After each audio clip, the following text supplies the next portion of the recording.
We just spent 3 days in Krakow and it completely exceeded our expectations. But if we were planning our very first trip again, we would do a few things differently, because small mistakes here can quickly waste hours of your trip. So in this video, we're walking you through the exact 3-day itinerary we recommend. What's truly worth your time, what isn't, smart tips most tourists don't know about, and how to experience more of the city without feeling rushed. Whether it's your first visit or you simply want a trip that flows effortlessly, this guide will help you plan Krakow properly. Let's start with one of the decisions that can completely shape your trip: where you stay. We want to recommend the best place to stay in Krakow. Obviously, in our opinion, it's in fact where we stayed, and honestly, we would book it again without even comparing other options. It's called N33 Premium Apartments Old Town, and the location alone makes it a strategic choice. The property sits right inside the old town, which means most major landmarks, including the main market square, are just minutes away on foot. Staying central in Krakow isn't just convenient, it just makes your entire trip smoother. You reduce transport time, avoid unnecessary planning, and after long days of walking, being able to return to your room in just a few minutes is something you'll appreciate more than you expect. For 2 nights, we paid around $95, and since we visited during off-season, we were given a complimentary upgrade. The apartment was modern, surprisingly spacious, and having that extra room made the stay feel far more comfortable than a typical short city break. We've linked the hotel in the description if you want to check availability and prices for your dates. Now, let's map out the 3 days so you can maximize your time in Krakow. Day 1 is about grounding yourself in the city, covering the essential landmarks while giving you a strong sense of Krakow's layout and story. On day 2, we shift focus beyond the city to 2 significant sites that are absolutely worth the time and planning. Then on day 3, we slow the pace slightly, exploring more of the center, stepping inside one of the city's most powerful museums, and leaving space to simply enjoy the atmosphere rather than rushing from place to place. It will all click into place as we walk through each day together, don't worry. So without waiting any longer, let's start with day 1. There is one route every first-time visitor should walk, because it secretly tells the story of Krakow as you go along. Begin your morning near the Barbican and St. Florian's Gate. For centuries, this was the main entrance into the medieval city, and walking through it today still feels like stepping into Krakow for the very first time. Take a moment to appreciate this scale and defensive design, because the Barbican remains one of the best preserved fortified outposts of its kind in Europe. While you can step inside, it's worth knowing that access is seasonal, so it's not always open. The entrance fee is just over $6, but in all honesty, we wouldn't call it essential, especially if this is your first time visiting Krakow and your schedule is tight. The real impact comes from seeing it from the outside, appreciating its scale, and understanding the defensive role it once played. From the Barbican and St. Florian's Gate, you will naturally funnel onto Florianska Street, one of the most famous streets in the city, lined with cafes, small shops, and historic facades that immediately set the tone for what's ahead. For reference, this is the street where the hotel we recommended is located, so it should take you less than a minute to reach the first landmark on the itinerary. Walking down Florianska Street, take your time. Make sure to absorb the atmosphere, notice all the architectural details, and don't feel bad if one of these donuts catches your attention. The temptation is real, so don't resist it. We didn't, and we have zero regrets. At the end of the street, the space suddenly opens up, revealing the main market square, which is the next stop. Dating back to the 13th century, it remains one of the largest medieval squares in Europe, and it has been the social and commercial heart of the city for centuries. In this square, there's a lot of things to do, starting with the Cloth Hall, which is the building placed in the middle. Once a major hub of international trade, but today you'll find many businesses, from restaurants and cafes on the outside to independent stores inside selling local goods. If museums interest you, there are 2 worth knowing about from the outside of the Cloth Hall. One is the Gallery of the 19th century Polish art, which, as the name suggests, is a gallery showcasing an impressive collection of paintings and sculptures. Entry tickets are just under $10, but I believe there's free entry on Tuesdays. The other museum is Rynek Underground Museum, which reveals medieval remains beneath the square, offering a fascinating look at the city's past. The entry fee for this museum is just under $13, but there's something many visitors don't realize.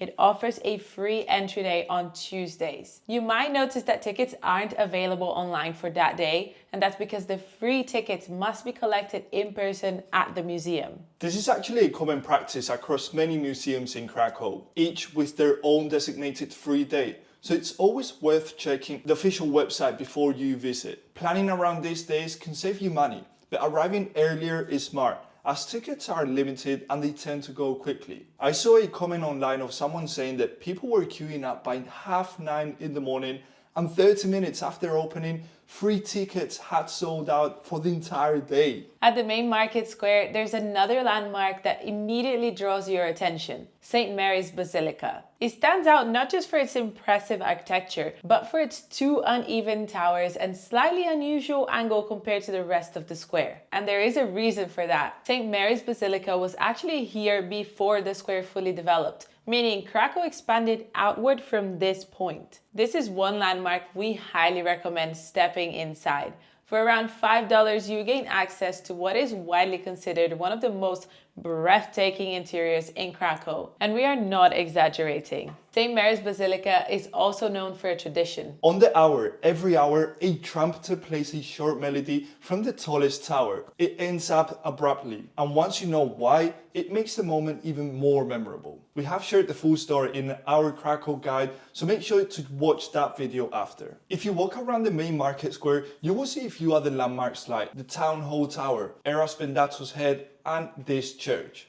Although, we don't recommend leaving the square until you've tried an ovarzen egg. It's a braided bread you only see sold from blue street carts around the main market square. It's local, filling, and it only costs $1. Perfect for a snack before continuing your walk. From the square, begin walking toward Wawel Hill along Grodzka Street. Since the start of the day, you will have been unknowingly following the historic royal route, which is a ceremonial path Polish kings once took when entering the city before coronations. This route connected three symbolic centers: St. Florian's Gate, the main market square, and Wawel Royal Castle. For Wawel Royal Castle, we recommend setting aside at least a couple of hours. Wawel isn't just a castle, it's one of Poland's most important national landmarks. For centuries, monarchs lived here, ruled from here, and many were later buried in the cathedral beside it. Inside the complex, you can visit royal state rooms, treasury collections, and sections of the cathedral, though tickets are sold separately. So choose based on interest rather than trying to see everything. Although they do have limited free admissions to a selection of permanent exhibitions on Mondays. And like the other museums, you will need to collect the tickets in person. Even if you don't enter every section, simply walking the grounds for free is essential. The hill also provides some of the best river views in the entire city. At the base, you'll find the famous Wawel dragon statue, which breathes real fire every few minutes. And this is something that we found quite impressive and felt surprisingly dramatic in person. By now, you've definitely earned something filling. So we recommend looking for a bar mleczny or a milk bar, which are traditional Polish cafeterias known for serving hearty food at very accessible prices. One place we personally tried while walking along the river is called Flisak.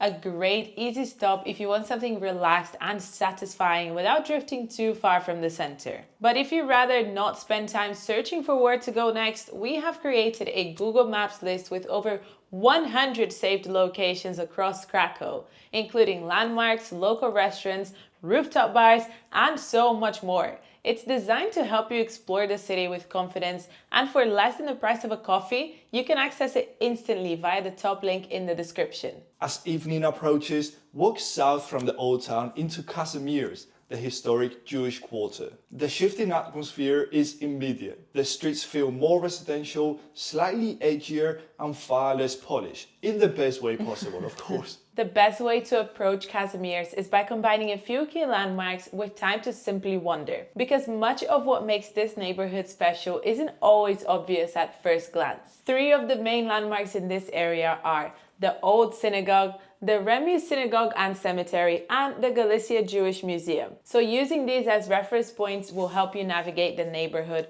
while also giving you a deeper understanding of its historical and cultural significance. As night falls, head towards Plac Novi, a lively square in Casimir, known for one thing above all, zapiekanka. It's a Polish dish made with an open-faced baguette, typically with mushrooms, cheese, and whatever extras you choose. It was simple, local, and very delicious. To end your first day in Krakow, check out one of the rooftop cocktail bars in Kazimierz. There are many with views to the old town, and it is a very special and memorable way to close out day one. Day 2 is heavier emotionally and historically, but it's one of the most meaningful days of the entire trip. While the itinerary may look shorter on paper, the day will feel more intense since you will be commuting to destinations outside the city. We'll focus on 2 major sites that are absolute must visits and how to get to them. These 2 sites are Auschwitz-Birkenau and the Wieliczka Salt Mine. Although you can reach these 2 sites independently, booking a guided tour that includes both in one day with transport included can save time,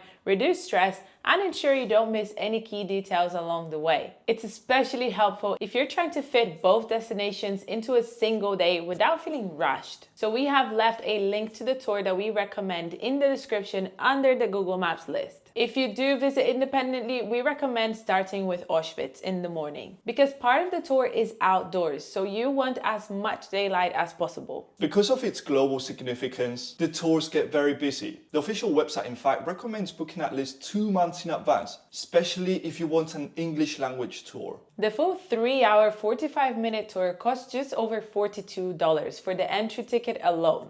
And you'll also need to factor in transport to and from Krakow. To get to the site, you will need to catch a train from Krakow Główny, which takes around 1.5 hours and costs around $5 each way. Once your Auschwitz tour finishes, hop back on the train to Krakow, then catch a second train to Wieliczka Salt Mine. The salt mine is also outside Krakow, located in a small town about 35 minutes away by train. The standard entry ticket costs $40, which includes a guided tour in your chosen language and headphones, allowing you to clearly hear the guide as you descend into an underground world of chambers, sculptures, and even chapels carved entirely from salt. When you break it down and compare total costs, doing both independently will likely cost you around $100 to $110 once you factor in tickets and transport. For roughly $126, you can book a guided tour with transport included, spend far less time figuring out the logistics, and get back to your hotel much earlier. For such a small price difference, the convenience alone can make it worth it, but ultimately it comes down to the type of trip you want. If it were us, we'd choose the option that saves time and removes logistical stress. After a day like this, keep your evening flexible. Choose somewhere relaxed for dinner, stay close to your accommodation, and allow yourself time to process everything that you've experienced. Day 3 will be way more relaxed, yet finishing off this trip the best way possible. Dedicate the morning visiting the Schindler Museum. Rather than focusing only on Oskar Schindler himself, the museum tells the story of Krakow during the Nazi occupation through immersive, thoughtfully curated exhibits. Realistically, you will want to plan around 2 hours here and book tickets in advance. It's one of the most visited museums in the entire city. Like other museums, the Schindler Factory also offers free entry days on Mondays. Otherwise, the standard entry fee is $17. Once you finish, spend your final afternoon doing something many travelers forget to schedule: unstructured exploration. There are parts of the old town that often get overlooked but will easily enrich your overall experience of Krakow. Walk through Planty Park, the green belt that wraps around the old town, perfect for decompressing after a busier itinerary. From there, wander towards this square, a lively area surrounded by elegant architecture, cafes, and local spots that feel slightly removed from the main tourist flow. This is the moment to let curiosity lead. After visiting Krakow, this is the exact 3-day itinerary we recommend if you want to make the most of your time there. If you found this itinerary helpful, save the video so you can return to it while planning your trip. If you have any questions, drop them in the comments. Don't forget to like and subscribe. And if you want to learn even more about Krakow, click the video on screen next.